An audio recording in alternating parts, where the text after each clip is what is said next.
Hello, dneska ideme na hokej HK Nitra proti Zvolenu, tuším, takže sa poďte so mňou obliecť. To je môj základ, dala som si dlhé tričko, dala som si zateplené legíny a navrch takéto yoga pants. Navrch si dám túto mikinu, fejkovú Lululemon mikinu, tá je zo Sheinu.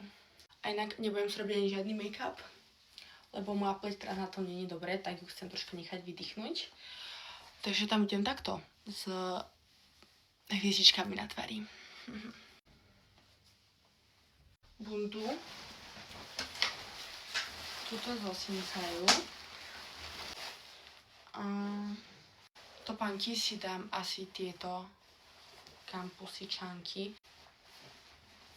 Tak to vyzerá. A čapicu si dám túto, čo som dostala na Vianoce. Myšľam, že čo? Mám tu rukavice a kabelku, fúha. Asi si dám túto čiernu k tomu. Takto. Čiže toto je môj finálny look na hokej. Dúfam, že mu bude teplo.